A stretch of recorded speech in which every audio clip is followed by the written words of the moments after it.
안녕하세요. 저는 4살 아들을 키우고 있는 여자입니다. 저희 집의 가족 구성원은 평범한 집과는 달리 조금 특이한 편인데요. 어쩌다가 특이한 가족 구성이 되었는지 제 사연 한번 들어보실래요? 저는 아파트 관리사무소에서 회계 업무를 보는 일을 하고 있었어요. 제 일 중엔 회계 업무 말고도 중요한 다른 일이 있었는데요. 그건 바로 노인정 살림을 사는 일이었어요. 일을 하며 남는 시간엔 아파트에 마련된 노인정에 가서 청소를 돕는다거나 최소한의 구비 물품들을 체크해야 하는 일도 맡아서 하고 있었는데 그곳에서 친하게 지내는 분이 계셨습니다. 그분과 가깝게 지내다 보니 이런저런 이야기를 나누게 되었고 어느 날은 저에게 이런 말씀을 하시더라고요. 아가씨, 내가 아가씨가 아주 마음에 들어서 그러는데 지금 만나는 사람 없으면 내 아들 한번 만나볼래? 네? 아들 분이요? 그래, 우리 아들. 내가 아가씨가 너무 마음에 들어서 그래. 아무리 생각해도 남한테 주기엔 너무 아까워서 그러니까 한번 만나나 봐. 한번 만나보고 영 아니다 싶으면 다신 보지 않아도 되니까. 당시 남자친구가 없었던 저는 그냥 한번 만나나 보자 하는 마음에 남편을 만나게 되었어요. 그렇게 만난 남편은 생각보다 괜찮았고 시모의 응원을 받으며 연애를 시작하게 되었죠. 연애 시절의 남편은 배려심이 깊은 사람으로 보였고 생활력도 강해 보이더라고요. 무엇보다 나를 많이 사랑해주는 모습에 결국 결혼까지 하게 되었습니다. 남편을 만나게 해준 사람이 다름 아닌 시모였던 터라 시모는 저에게 정말 잘해주셨어요. 엄마, 무언가 크게 착각하고 있나 본데 친딸은 나라고 나. 언니가 아니고 나라고요. 아유 정말 누가 친딸인 줄 모르겠다니까. 시누이가 이런 말을 할 정도니 말 다 한 거 아닐까요? 이렇듯 많은 사랑을 받는 만큼 저 역시 시모를 잘 모시며 지냈어요. 시모와 제 사이가 좋다고 시누이가 질투한 것도 아니었어요. 시누이 역시 앞에선 그렇게 말했지만 뒤에선 저에게 엄마에게 잘해주어 고맙다고 늘 말해주는 다정한 시누이였으니까요. 결혼을 하고 난 후에도 계속 일을 하고 있었기에 시모와 전 더욱 자주 긴 시간을 함께 보내곤 했습니다. 그래서 그런지 서로 간의 정이 더 깊어졌고요. 그러던 어느 날 남편이 갑작스럽게 회사를 그만뒀다며 저에게 사업 이야기를 꺼내기 시작하더군요. 여보, 사실 나 저번 주에 회사 그만뒀어. 뭐? 당신 오늘도 출근한다고 나갔었잖아. 출근도 안 하는 사람이 나가서 뭘 한 거야? 아니, 애초에 왜 상의 한마디도 없이 그런 큰 결정을 내린 거야? 그게 나 사실 사업하고 싶어. 언제까지 월급쟁이 할 수도 없는 노릇이고.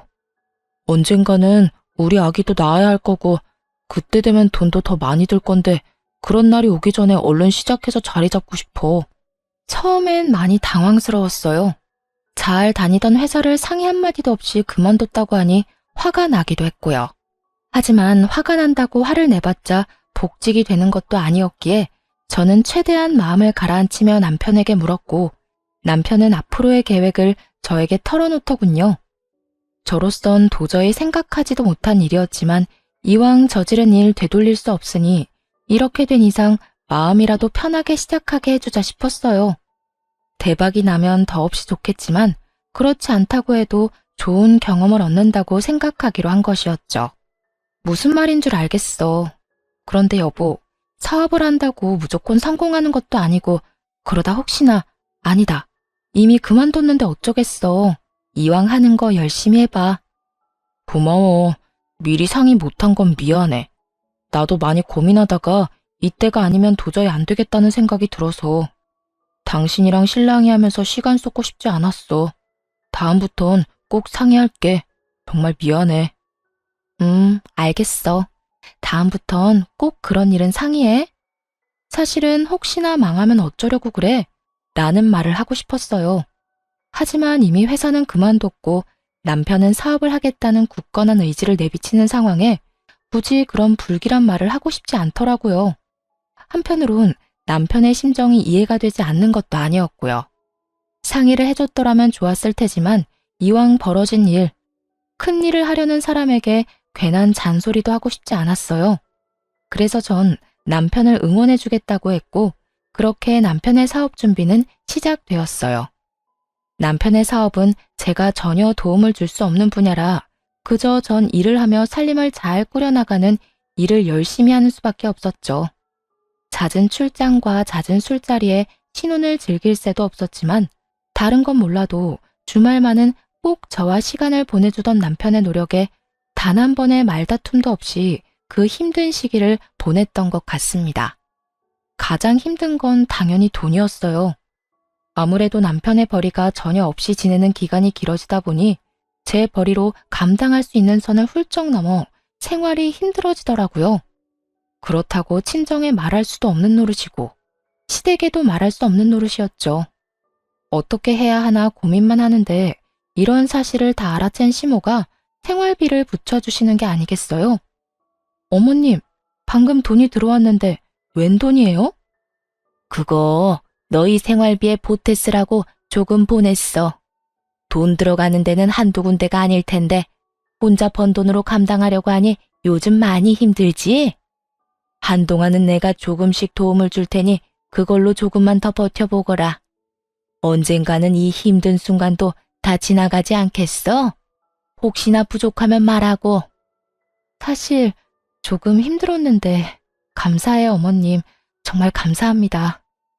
생각 같아선 괜찮다고 하며 돌려드리고 싶었지만 상황이 힘들다 보니 그 말이 차마 나오지 않더라고요.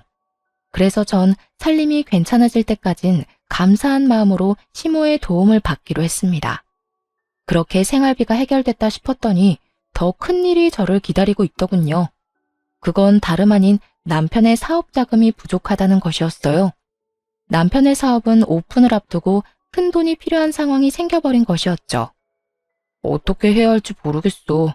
예상치 못한 큰 지출이라 준비한 돈도 없는데. 그렇다고 지금 와서 포기하기엔 너무 아까워. 어떻게 방법이 없을까? 그러게, 일단 생각을 좀 해보자. 둘이 함께 머리 맞대면 어떻게든 해결될 거야. 말은 이렇게 했지만 도저히 해결책이 보이지 않더라고요. 결국 전 집을 처분해 새를 얻어가는 쪽으로 마음을 굳히고 있었고 남편은 시모에게까지 고민을 털어놓은 것인지 시모에게서 연락이 오더군요. 아가, 이야기 다 들었다. 그래서 어떻게 할 생각이니? 그게 뭐든 다 여의치 않네요. 이미 집 마련할 때 받은 대출이 있어서 집 담보대출을 해도 부족하고 그냥 집을 팔고 더 작은 데로 새 얻어서 가야 하나 싶기도 해요. 월세로 간단 말이니? 네, 아무래도 그렇게라도 해야 할 것 같아요. 이제 와서 사업을 그만두라고 하기엔 지금까지의 시간이랑 돈이 아깝기도 하고 무엇보다 그이가 너무 하고 싶어 해요. 잠도 제대로 안 자고 일만 하고 자신감도 넘쳐 보이고요. 행여나 잘 안 되더라도 다시 시작하면 되는 거니까 이번엔 할 수 있는 데까진 도와주고 싶어서요. 제 말을 들은 시모는 생각에 잠긴 듯 뜸을 들인다 싶으시더니 이내 조심스럽게 말을 꺼내기 시작했어요.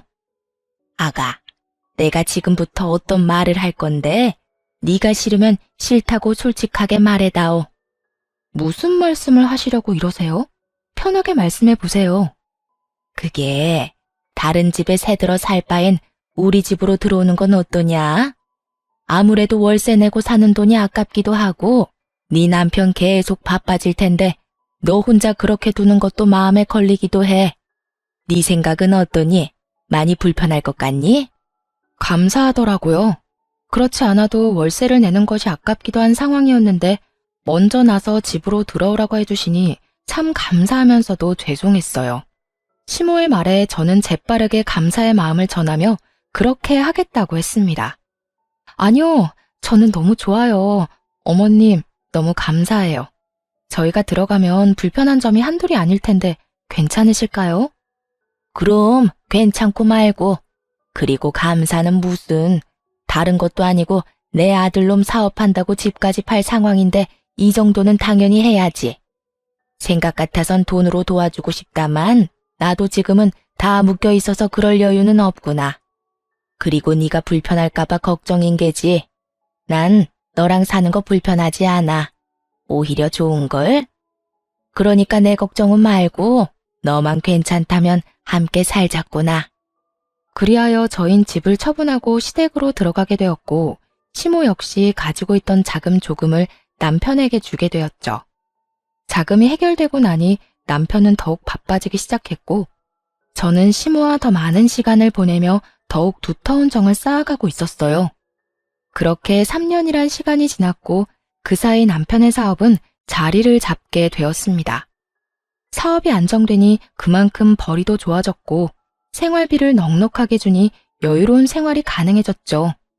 그런 상황에서도 분가는 생각하지도 않았었는데 그 이유는 무엇보다 시모와 지내는 시간이 너무 좋았기 때문이었어요. 평일엔 바쁜 남편을 대신해 시모와 데이트를 하기도 했고 주말엔 세 사람이 외식을 하는 그 시간이 너무 행복하더라고요. 그래서 전 분가는 생각지도 않고 지내게 되었고 행복하게 지내던 어느 날 임신 사실을 알게 되었습니다. 어머님, 저 임신했어요. 오늘 병원 다녀왔는데 6주 됐다고 하더라고요. 뭐? 그게 사실이야? 고생했다, 고생했어. 그래서 요즘 계속 피곤해 보였나 보다. 그런데 혼자 병원에 다녀온 게야? 같이 가자고 했어야지. 왜 혼자 간 거야? 혹시나 아니라고 하면 어머님 너무 실망하실까 봐요. 이럴 줄 알았으면 같이 갈 것 그랬나 봐요. 심장 소리 듣는데 남편보다 어머님 생각이 더 많이 나는 거 있죠? 어머, 심장 소리도 들었니? 다음엔 나도 꼭 데리고 가주렴. 아범은 알아? 네, 오는 길에 통화했어요. 오늘 일찍 들어온대요. 그래, 아주 축하할 일이야. 다시 한번 고생했어, 우리 며느리. 제 임신 소식에 저보다 더 기뻐하는 시모를 보며 제가 다른 건 몰라도 정말 시집 하나는 잘 왔구나 하는 생각마저 들더라고요. 그렇게 저는 더욱 단란한 시간들을 보내게 되었어요. 하지만 어느 가정이나 조금씩의 문제는 다 있듯이 저희 가정에도 조금의 문제는 있었습니다. 그건 다름 아닌 남편이었는데요. 사업이 잘 풀려 여유로운 금전적인 생활과는 달리 남편은 계속 바빴고 그나마 주말엔 무조건 가족과 시간을 보내주던 남편은 어느 순간부터 그 시간마저도 가정에 양보하지 않더라고요. 사업이 잘 되면 잘 될수록 남편은 주말조차도 일을 한다며 집을 비우는 일이 허다했으니까요. 전 그때까지도 남편이 허튼 짓을 한다고 생각은 전혀 하지 못한 상태였어요. 심지어 제가 임신까지 했으니 그런 쪽으론 전혀 생각지도 못하고 그저 남편을 믿고 아기를 잘 지키는 일에 온 신경을 쏟고 있던 때였어요. 지금 생각하면 제가 참 안일하다 싶기는 한데 그땐 전 미련스럽게도 남편은 믿어 의심치 않았죠. 하지만 이런 저와는 달리 시모는 외박이 잦아지는 남편이 신경 쓰였는지 어느 날은 남편을 불러앉혀 이런 말을 하기 시작하더라고요. 아범, 너 요즘에 왜 이렇게 외박이 잦아? 일이 그렇게 바쁜 게야? 그저 평범한 물음이었지만 시모의 눈빛과 목소리의 톤은 전혀 그렇지 않았습니다. 그게 뭐든 다 꿰뚫고 있다는 눈빛과 꽤 화가 났지만 애써 담담하게 누르고 있는 목소리에 저마저도 압도될 것만 같더군요. 네, 어머니. 일이 안정되긴 했는데 유지하려니까 더 바빠지는 것 같아요. 직원한테 맡기는 것도 한계가 있고 무엇보다 제가 다 확인해야 마음이 편하기도 하고요. 남편은 재빨리 자신의 입장을 설명하며 이때껏 가정의 소홀한 이유를 설명했지만 그것으로 시모의 언짢음은 풀릴 기미가 보이지 않았어요. 아무리 그렇다고 한들 잠은 집에 와서 자거라. 몸 상하는 것도 걱정이지만 네 아내 생각도 걱정이야. 신혼 때부터 지금까지 사업한다는 이유로 가정에 너무 소홀하지 않니? 돈 잘 벌어다 주는 게 다가 아니다. 집에서 가족들하고 시간을 보내야 할 것 아니니? 내가 혜정이랑 결혼한 것도 아니고 남편이랑 보내는 시간보다 시험이랑 보내는 시간이 더 많다는 게 말이 된다고 생각해? 죄송해요. 앞으로 집에 신경 더 쓸게요.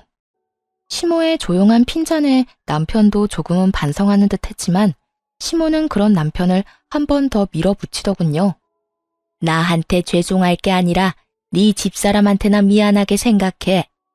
네 일이 누구 덕에 잘 되는지 늘 생각하고 네 집사람한테 고마워하란 말이다. 이제 애도 태어날 건데 어느 정도 자리 잡았으면 욕심 그만 부리고 일보단 가정에 좀 신경 쓰고. 네, 어머니. 여보, 미안해. 앞으로 내가 집에 신경 좀 더 쓸게.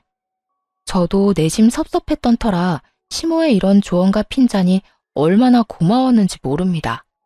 한 차례 작은 폭풍이 지나고 난 후 남편은 다시 가정에 신경 쓰며 노력했어요. 외박을 하긴 했지만 될 수 있으면 집에서 자려고 노력하더군요. 그렇게 시간은 흘러 출산을 앞둔 어느 날, 남편은 한동안 가지 않던 지방으로 출장을 가게 되었고, 전 집에서 시모와 함께 시간을 보내고 있었습니다. 그런데 갑자기 배가 아파지더니 양수가 터져버렸어요. 시모와 전 급하게 병원에 가게 되었고, 7시간의 산통을 맛보고 세상에서 가장 귀한 아들을 품에 안게 되었습니다. 지방에서 오기에 충분한 시간인데도 불구하고 출산을 하고 병실로 옮겨져 어느 정도 정신을 차릴 때까지도 남편은 오지 않더라고요. 어머님, 아직 안 왔어요? 응, 이 녀석 전화도 받지 않는구나. 내 이 녀석을 그냥 금방 온다고 한 지가 언젠데 아직까지 소식도 없는 게야. 오기만 해. 내가 이 녀석 가만두지 않을 거니까. 어머님, 진정하세요. 오고 있는 중이겠죠. 운전 중이라 전화 못 받는 걸 거예요. 처음엔 전화를 받았던 남편은 어느 순간부턴 전화조차 받지 않고 있었고, 시모는 머리끝까지 화가 나 노발대발 난리가 날 직전이었어요. 저 역시 남편에게 섭섭한 마음이 들긴 했지만 시모가 저렇게 화를 내니 같이 화를 낼 순 없는 노릇이었죠. 시모는 쉴 새 없이 남편에게 전화를 하고 있었고, 그런 시모는 친정 부모님까지 나서 진정시키기 시작했어요. 사돈, 우리 사위 열심히 오는 중일 겁니다. 그러니 이제 그만 전화하시고 조금 앉으세요. 아까부터 계속 서 계셨잖아요. 이러다 방금 출산한 저희 딸 옆에 사돈까지 누우실까봐 제가 걱정이 다 됩니다. 그래요, 사돈. 가까운 곳도 아니고 지방에서 일 보다가 오는 길이라고 하니 좀 더 걸리나 봅니다. 그러니 진정하시고 좀 앉으세요. 조금 쉬시다가 우리 손주 보러 가셔야지요. 이렇게 부모님까지 말리고 나서자 시모는 남편을 대신해 다시 한번 미안하다는 말을 전하며 애써 화를 누르는 듯 했어요. 지금 보러 가셔도 될 거예요. 다들 눈에 넣어도 안 아픈 손주 보시고 집에 가셔서 쉬세요. 전 혼자 있어도 돼요. 아니야. 내가 아범 올 때까지 곁에 있으마. 먼저 들어가 보세요. 제가 제 아들로 올 때까지 여기 있을게요. 아무래도 그래야 제 마음이 편할 것 같습니다. 시모의 말에 친정 부모님은 내일 다시 오겠다고 하며 돌아가셨고, 시모는 그런 부모님을 배웅하고 오겠다며 병실을 나섰어요. 그때까지만 해도 남편이 금방 올 줄 알았기에 마음 편하신 대로 하라고 했던 것인데, 금방 오겠다고 하던 남편은 아무리 기다려도 오지 않았고, 날을 넘긴 새벽녘에서야 모습을 드러내더군요. 조용히 그리고 조심스럽게 문을 열고 들어오던 남편을 본 시모는 그 자리에서 벼락 같은 호통을 치며 화를 내기 시작했어요. 너 이 녀석! 금방 온다는 녀석이 이제서야 와? 네가 그러고도 남편인 게야. 다른 날도 아니고 네 마누라가 네 새끼 낳느라 생사가 오가는 순간에 넌 뭐하다 이제야 온 게야? 전화는 왜 안 받고? 그딴 식으로 전화 다 무시할 거면 전화기는 왜 들고 다니는 게야? 시모의 호통에 남편은 고개를 푹 숙이더니 변명을 해대기 시작하더군요. 그게 전화 받고 급하게 오는 길에 졸음운전을 했어요. 그동안 피로가 쌓이긴 했는지 마음은 급해 죽겠는데 그 와중에 살짝 존 모양이더라고요. 전 그냥 눈만 감았다 떴는데 앞에 화물차가 서 있는 걸 보고 이대로는 안 되겠다 싶어서 쉼터에서 잠시 눈만 붙이고 출발한다는 게 이렇게 늦었어요. 죄송해요. 미안해 여보. 내가 참 너무 미안하다. 그간 남편이 얼마나 치열하게 살아왔는지 누구보다 더 잘 알던 터라 시모와 저는 그런 남편에게 더는 아무 말도 할 수가 없더라고요. 화가 나지도 않았고요. 물론 섭섭한 마음이야 있었지만 이렇게 무사히 온 것만 해도 다행이라고 생각하며 앞으론 태어난 아들과 함께 더 큰 행복이 가득한 날이 기다리고 있을 거라 믿어 의심치 않았습니다. 하지만 이런 제 확신을 비웃기라도 하는 듯 남편은 가정에 더욱 소홀해지더군요. 저에게도 더는 다정하게 대하지도 않았고요. 심지어 아들에게마저도 애정이 없는 남편을 보며 참 생각이 많아지더군요. 그렇게 생각은 많아지고 남편에 대해 다시 생각해보게 되던 어느 날, 일은 터지고야 말았습니다. 그날도 아기가 있는 집은 다들 그렇듯 아들의 울음소리로 시끄러웠고, 전 그런 아들을 달래며 불편한 것이 무엇인지 찾고 있었어요. 그런데 그 순간 아무것도 하지 않고 그저 아들이 우는 것을 보던 남편이 자리를 박차고 일어나더니 화를 내며 이런 말을 하는 것이 아니겠어요? 시끄러워. 도저히 시끄러워서 집에선 쉴 수가 없어. 시끄럽다니. 당신 자식 우는 소리를 시끄럽다고 하면 어떻게 해?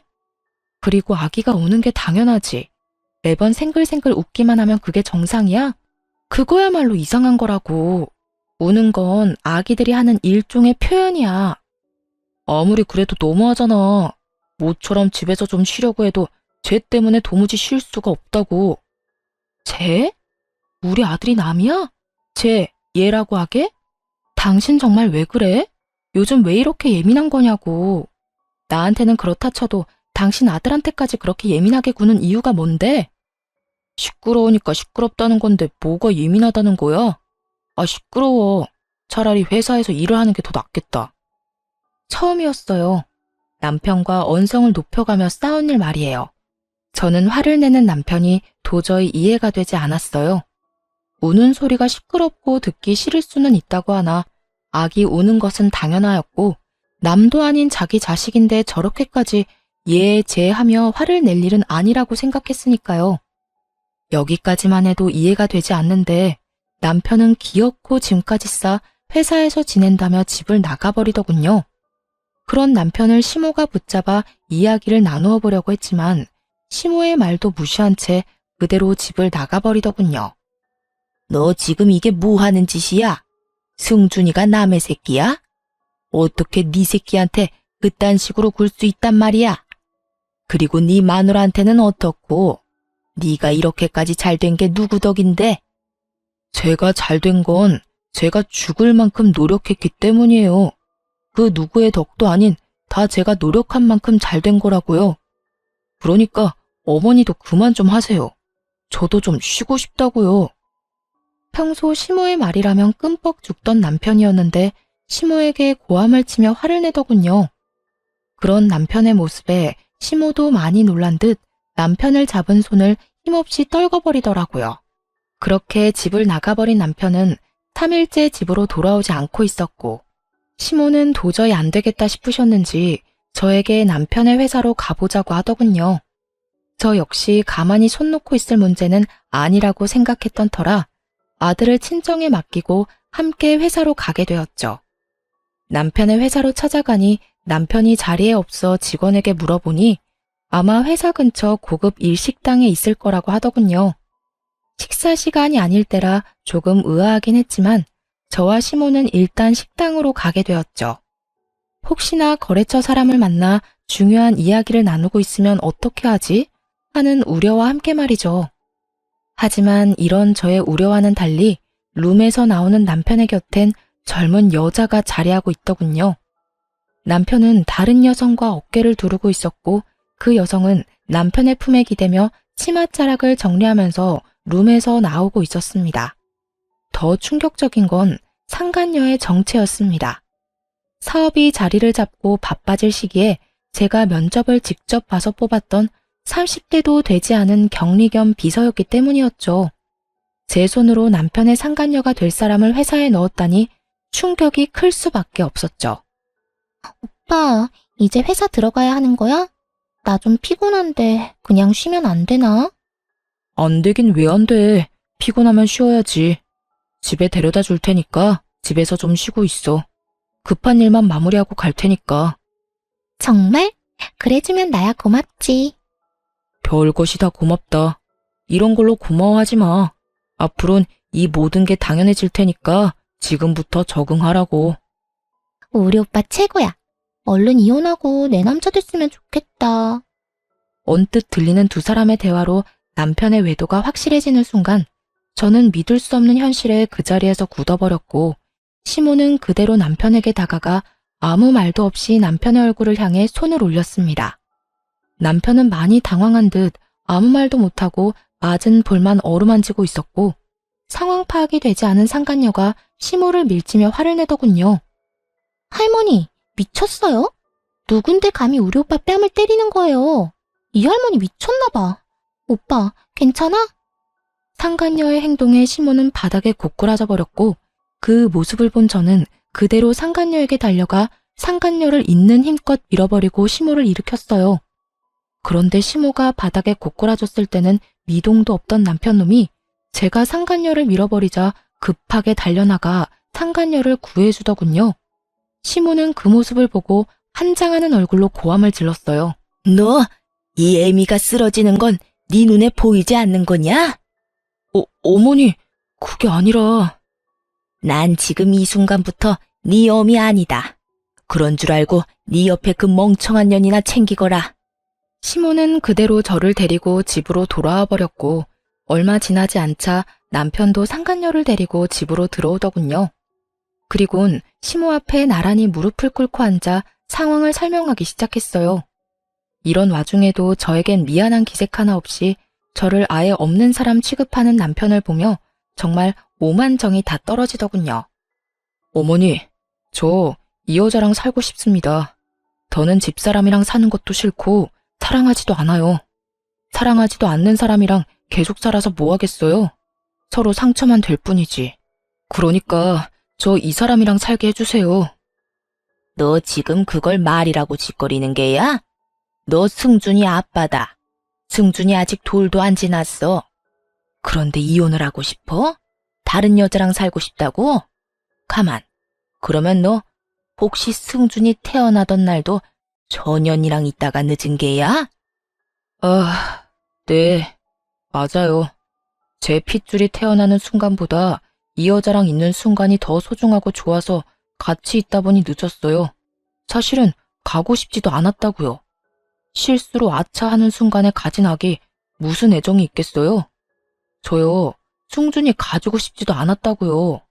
어머니는 어떨지 몰라도 저한텐 승준이는요, 제 이혼의 발목을 잡은 짐덩어리일 뿐이에요. 설마 했는데 그 설마가 사람을 잡더라고요. 제 아들을 짐덩이라 하는 남편놈은 제가 출산을 하는 그 순간에도 상간녀와 함께 지방이 아닌 서울에 있었고 연락을 받고도 상간녀와 함께 더러운 시간을 보내느라 오지 않았던 것이었어요. 그때부터, 아니 그 전부터 이미 남편은 저와 아들이 아닌 상간녀에게 온 마음이 떠난 후였던 것이었죠. 제 핏줄을 짐덩어리라고 칭하는 남편을 보며 시모는 분노에 담은 큰 웃음을 터뜨렸고 남편은 아랑곳하지 않고 단호하게 저와의 이혼을 말하기 시작했어요. 짐덩어리? 그게 네 진심인 거야? 정녕 네 아들을, 세상에서 하나뿐인 네 아들을 짐덩이라고 생각하는 거냐고 묻고 있어. 네, 어머니. 저한텐 하나뿐인 아들도 그저 짐덩이일 뿐이에요. 그만큼 이 여자 사랑한다고요. 그러니까 어머니도 집사람이랑 승준이한테 정 그만 주시고 이 여자 좀 받아주세요. 남편은 흔들림 없는 눈빛으로 시모를 바라보고 있었고 시모 역시 남편을 냉정하게 바라보고 있더군요.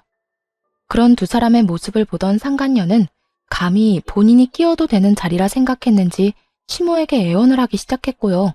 어머님, 아까는 죄송했어요. 오빠 어머니인 줄 모르고 왜 이상한 사람이 와서 행패를 부린다고 생각했어요. 어디 다치신 곳은 없으시죠? 상간녀의 물음에 시모는 대답 대신 매서운 눈빛으로 노려봤고 상간녀는 시모의 눈을 피하지도 않고 말을 이어나가더군요. 저 마냥 예쁘게 보이지 않는다는 거 잘 알아요. 그런데 저 진짜 오빠 사랑하거든요. 그러니까 저 좀 받아주시면 안 될까요? 제가 어머니 정말 잘 모시고 아기도 빨리 가져서 손주 빨리 안겨드릴게요. 저 가정교육도 잘 받아서 음식도 잘하고요. 내줘도 저 여자보다 잘할 자신 있어요. 아, 참나. 가정교육을 잘 받았다는 년이 남의 남편이랑 이딴 짓을 저질러? 도대체 어떤 가정교육을 받으면 외도나 저지르면서 조강지쳐 쫓아낼 생각을 한다니 말이야. 어머님, 그 점은 저도 유감이긴 한데, 그래도 너무 사랑하는 거 어떻게 하겠어요. 자식 이기는 부모 없다고 어머님이 이해해 주세요. 제가 잘할게요. 그 입 다물지 못해? 누가 네 어머님이야? 네가 여기서 말할 처지나 된다고 생각하고 말을 하는 게야? 이 자리가 어떤 자리인 줄 알고 감히 말을 섞으려 들어? 시모의 호통에 상간녀는 고개를 숙이며 입을 다물었고 시모는 거친 숨을 내쉬더니 저에게 물어왔습니다. 아가, 아니, 혜정아, 네 생각은 어떻니? 앞으로 어떻게 했으면 좋겠어?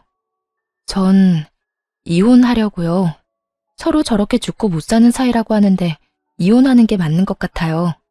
승준이가 마음에 걸리기도 하지만 승준이를 짐덩어리라고 하는 사람을 계속 제 아들 아빠로 살게 하는 건 저 역시 소름 끼치게 싫어서요.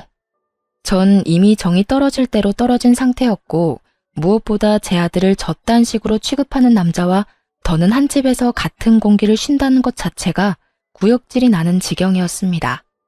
그래서 저 역시 이혼을 하겠다고 단호하게 말했고 제 말에 시모는 다 맞는다는 듯 고개를 끄덕이더군요. 내 생각도 같다. 저런 인간 같지도 않은 쓰레기를 귀한 승준이와 네 곁에 계속 두는 거 나도 싫다. 두 사람 이혼하거라. 대신 넌 앞으로 승준이 2번 다시 보지 않겠다는 각서 쓰거라. 아들에게 손톱만큼도 애정이 없던 남편은 시모의 말이 떨어지자마자 이게 웬 떡이냐는 표정으로 웃으며 각서를 쓰더군요. 자식 버리는 부모의 표정이 너무 티없이 밝아 참 어이가 없으면서도 허망하더군요. 저런 인간도 남편이라고, 아기 아빠라고 같이 살았으니 말이죠. 그렇게 전 비교적 빠르게 이혼을 하게 되었습니다. 재산 분할 위자료는 다 저에게 좋은 쪽으로 끝이 났고 상간녀에게도 위자료를 받았어요. 그것 역시 전 남편의 지갑에서 나온 돈이었겠지만요. 여러모로 저에게 유리한 이혼이었는데 이혼을 하고 나니 저에겐 더 큰 재산이 기다리고 있더라고요. 이거 바꿔라. 이건 그놈 사업 시작할 때 집 팔아 투자한 돈이랑 내가 투자한 돈 넣은 통장이고 이건 내 재산 관리하는 분 명함이다. 알고 보니 시모는 저희가 집을 팔아 합가를 할 당시 저도 모르게 전 남편에게 각서를 쓰게 했다고 하더군요. 시모나 제가 원할 시엔 시모가 투자한 돈을 비롯해 집을 팔아 투자한 사업 자금을 다시 반환한다는 각서 말이죠. 아파트를 팔아 투자한 돈은 반환 시점의 시세에 맞춰 반환하되 시세가 투자할 시점보다 낮을 시엔 투자금만 반환한다는 내용도 넣었다고 하셨고요. 어떻게 되든 제가 손해보는 일은 없도록 하신 것이었죠. 시모는 저의 이혼이 마무리될 때쯤 변호사까지 선임해 그 돈을 다 받아왔다고 하더라고요. 어머님, 돈은 알겠는데 명함은 왜 주시는 거예요? 내 남은 재산 다 너한테 넘기려고 한다. 내가 하려고 하니 너무 복잡하기도 하고 네가 나서서 작성해야 하는 서류도 많다고 하니 네가 직접 만나서 정리 좀 해. 아무래도 늙은 나보다 젊은 네가 나서면 더 빨리 일 처리가 되지 않겠어? 통장에 찍힌 금액만 해도 놀라운데 시모의 재산까지 준다고 하니 멍하더라고요. 단 한 번도 생각해 본 적 없는 금액이었으니까요. 전 가까스로 정신을 차리고 시모에게 언제부터 이런 계획을 세운 것인지 물어봤어요. 어머님, 언제 이런 걸 다 준비하셨어요? 진작 다 이렇게 하려고 했던 거였어. 투자금 회수는 그놈이 그딴 짓을 저질러서 다 뺏어온 거였지만 내 재산은 너하고 우리 딸한테 주려고 했었어. 그 시기를 앞당긴 것뿐이었지. 내가 늘 말했지. 너도 내 딸이라고. 내 딸이 돌도 안 된 아들을 혼자 데리고 살아야 하는데 이 정도도 부족하단다. 아무리 그렇다고 한들 너무 가분한 금액이란 생각이 들더라고요. 받은 위자료도 있고 재산 분할도 잘 받았던 터라 더는 시모에게 손을 벌리고 싶지도 않았고요. 어머님, 아무리 그래도 이건 너무 많아요. 전 아파트 처분한 돈 중에 제 몫만 나눠받아도 충분해요. 나머진 어머님 노후자금 하세요. 전 제 몫을 뺀 나머지는 받지 않겠다고 했고 시모는 한사코 제 손에 통장을 쥐어주시며 이렇게 말씀하시더군요. 노후 자금은 따로 마련해 놨어. 그러니까 그냥 다 바꿔라. 이혼하기 전에 다 넘겨주면 그놈이 또 이혼 안 한다고 난리 부릴까봐 지금에서야 준단다. 투자금 회수한 것도 내가 다시 돌려줄 거라고 믿어 의심치 않던 눈치던데 어림도 없는 소리지. 그 사람이 가만히 있지 않을 텐데요. 이 사실을 다 알게 되면 분명 어머님 찾아가서 난리를 부릴 거예요. 난리를 부리고도 남을 사람이었죠. 여자 때문에 조강지쳐도 아들도 다 버린 놈인데 그 큰돈 앞에선 어떻게 변해버릴지는 아무도 모르는 일이니까요.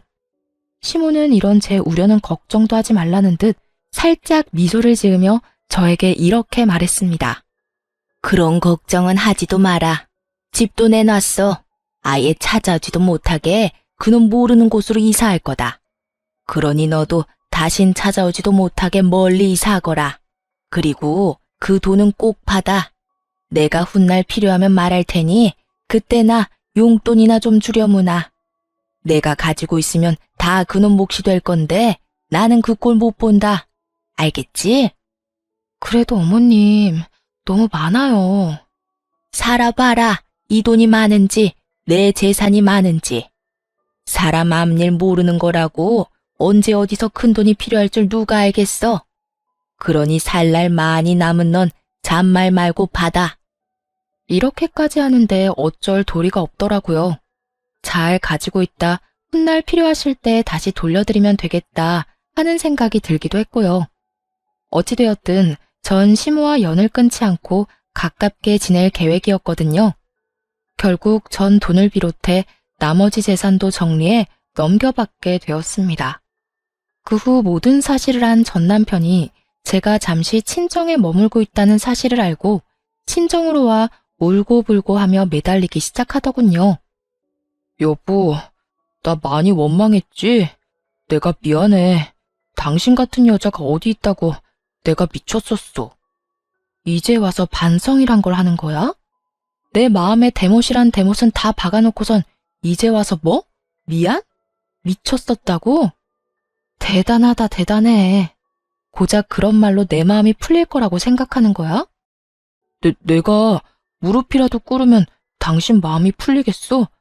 당신 마음이 풀리기만 한다면 나 이깟 무릎 얼마든지 꿇을 수 있어. 이렇게 말한 전 남편은 제 앞에서 무릎을 꿇고 싹싹 빌기 시작하더군요. 사실 이런 전 남편의 모습을 상상해 본 적이 있었어요. 상상 속에서는 조금 통쾌하기도 했는데 막상 제 앞에서 전 남편 놈이 무릎을 꿇고 비는 모습을 보는데 통쾌하기는커녕 미간이 절로 구겨질 만큼 역겹더라고요. 하지만 이런 제 심정을 알 리 없는 전 남편은 본인이 무릎까지 꿇고 빌면 제가 감동이라도 하며 받아줄 거라고 생각했는지 희망찬 눈빛으로 저를 힐끔힐끔 보며 눈치를 살피더군요. 여보, 나 용서해 줄 거지? 나 당신이랑 이혼하고 정말 후회 많이 했어. 그래서 바로 그 여자랑 헤어졌고 말이야. 정말이야. 회사에서도 진작 내보냈어. 못 믿겠으면 회사에 전화해서 물어봐도 되고, 그래도 믿업지 않으면 그 여자한테 연락해서 물어봐도 돼. 그러니까 나 한 번만 용서해주라. 아, 그래? 정말 헤어졌단 말이야? 그것도 나랑 이혼하고 바로? 그럼 나 정말 당신하고 이혼하고 바로 헤어졌다니까. 웃기지도 않더라고요. 당장 전날만 해도 상간녀와 함께 시모에게 찾아가 정말 재산을 전처에게 준 것이 맞는지 몇 번이나 확인하고 한 것을 다 전해 들었는데 눈 하나 깜짝하지 않고 거짓말을 하고 있으니 말이에요. 있잖아. 나 아직 어머님이랑 연락하고 지내. 어제도 통화했고 오늘도 통화했어. 제 말에 전 남편은 크게 당황한 듯 목까지 빨개진다 싶더니 말을 더듬기 시작하더군요. 그래? 그래. 그러니까 내가 하고 싶은 말은 네가 어제 그년이랑 어머님 찾아가서 정말로 나한테 재산 다 넘긴 거 맞냐고 몇 번이고 묻고 간 거 아니까 나한테 와서 이딴 연기해도 소용없다는 거야. 여보, 다 거짓말은 아니었어. 나 당신이랑 헤어지고 후회 많이 했다는 건 진심이었어. 그렇겠지. 내가 그 많은 재산을 받았으니 후회는 했겠지. 다 네 몫이 되었어야 할 어머님 재산이 애먼 나한테 왔는데 누가 후회를 안 할 수가 있겠어? 나라고 해도 땅을 치고 후회할 것 같은데. 네 맘 다 알겠고 잘 들었으니까 더 험한 꼴 당하기 전에 얼른 꺼져라. 난 경고했다. 전 남편은 제 경고가 우습게 들렸는지 미동도 없이 손이 발이 되게 빌기 시작하더군요. 잘못했다, 너 없이 절대로 못 산다, 우리에겐 자식이 있지 않냐 등등 되지도 않는 말들을 짓거려대면서요. 경고도 했겠다. 더는 그런 전 남편의 꼴을 보기도 싫었던 저는 아들의 똥기저귀를 찾아와 전 남편의 얼굴에 던져버리고 집 밖으로 쫓아내버렸어요. 에이, 이게 뭐야? 이거 똥이잖아. 너 미쳤어? 미친 건 너겠지. 여기가 어디라고 찾아와서 되지도 않는 눈물바람이야. 다신 찾아오지 마. 또 찾아오면 똥기저귀로 끝나진 않을 거니까. 알아들었으면 당장 꺼져. 계속 난동 피우면 경찰 부를 거야. 경찰을 부른다는 말까지 나오자 겁이 나긴 했는지 더는 난동을 피우지 않고 돌아가더군요. 그 후 들려오는 소식엔 큰 금액의 돈이 빠져나간 남편의 회사는 급격하게 기울어져 버렸고 가세가 기울자 상간녀는 전 남편이 마련해준 집을 처분해 소리 소문 없이 도망을 가버렸다고 하더군요. 전 남편은 회사를 다시 일으켜 세우기 위해 신우이에게 연락해 시모를 백방으로 찾으려 노력했지만 신우이 역시 전 남편을 차단해버렸다고 하더군요. 모든 태풍이 지나가고 지금의 저는 누구보다 잘 살고 있습니다. 시모와는 가깝게 살고 지내다 신우이가 먼 곳으로 시집을 가는 바람에 친정에서 가까운 곳으로 집을 얻어 시모와 함께 살고 있어요. 처음 제가 시모에게 함께 살자고 했을 때 시모는 한사코 안 된다며 거부를 하셨었어요. 어머님, 이제 저랑 승준이랑 같이 살아요. 혼자 승준이 키우기 너무 힘들어서 어머님 도움이 절실하다고요. 그건 안 되는 일이다. 내가 너랑 사는 게 말이나 된다고 생각하는 게야? 말이 안 될 건 뭐예요? 어머님 평소에 저 딸처럼 생각하신다고 하시더니 다 거짓말이었어요? 그냥 하신 말이었어요? 그건 아니지만 그래도 안 될 일이야. 너 나랑 같이 살면 새 출발은 꿈도 못 꾸게 될 거다. 아직 나이도 젊은데 새 출발해야 할 거 아니야. 어머님, 이렇게 생각해보세요. 제가 새 출발을 하려면 밖에 나가서 일도 하고 사람도 많이 만나고 해야 할 텐데 그러면 승준이는 누가 봐주나요? 전 친정 부모님들 못 믿어요. 죄송한 말이긴 하지만 친정 부모님보단 어머님이 더 신뢰가 간다고요. 승준이도 어머님을 더 좋아하기도 하고요. 그러니까 그렇게 바라시는 제 새 출발을 위해서라도 함께 살아주세요. 네? 제 말에 시모는 눈물까지 글썽이며 제 손을 잡아주시더라고요. 그러면서 이렇게 말씀하셨어요. 넌 어떻게 돼 내가 그런 생각을 하는 게야. 나는 널 볼 면목이 없는데 넌 어째서 나한테 이렇게까지 하냔 말이야. 나 때문에 네 인생이 망해버린 것 같아서 널 볼 때마다 내가 너무 미안한데 네가 그렇게 말하면 내가 같이 살 수밖에 없지 않니? 어머님, 제 인생 안 망했어요. 그저 이혼만 했을 뿐이에요. 그까짓 이혼이 뭐라고 제 인생을 감히 망치겠어요? 그리고요, 이혼은 했지만 엄마 같은 어머님도 제 곁에 계시게 됐고 무엇보다 우리 승준이를 얻게 되었잖아요. 그거면 됐어요, 전. 그러니까 저랑 같이 살아주세요. 제가 정말 마음이 편치 않아서 그래요. 고맙다, 고마워. 아니에요. 제가 더 감사해요. 시모는 끝까지 우기고 드는 제 뜻을 결국 받아주셨고 결국 저희 집 가족 구성원은 시모와 저 그리고 아들이 되어버린 것입니다. 조금은 특별한 가족 구성원이 된 지도 꽤 시간이 흘렀네요. 잘 먹고 잘 우는 것이 일이던 제 아들은 벌써 4살이 되었거든요. 다행스럽게도 아들은 아빠의 빈자리가 느껴지지 않을 만큼 밝고 사랑스럽게 자라고 있어요. 시모와 전 여전히 사이가 좋고 요즘엔 어머님이란 호칭 대신 엄마라는 호칭으로 부르고 있을 만큼 더욱 가깝게 지내고 있답니다. 처음 엄마를 모시고 산다고 했을 때 친정 부모님께서 선뜻 그렇게 하라고 하신 것은 아니었어요. 하지만 엄마가 저에게 어떻게 하는지를 누구보다 가까이에서 봤던 터라 짧은 고민 후 저의 뜻대로 하라고 해주시더라고요. 지금은 저희 관계를 인정해 주시는 것을 넘어 함께 시간을 보내는 일도 많아요. 이렇듯 저는 특별한 가정 속에서 행복한 삶을 보내고 있습니다. 앞으로도 저는 특별한 인연으로 생긴 엄마와 함께 아들을 잘 키우며 행복하게 살아가 보려고요. 제 사연은 여기서 끝이 났습니다. 긴 저의 과거 이야기를 들어주신 모든 분 감사드립니다.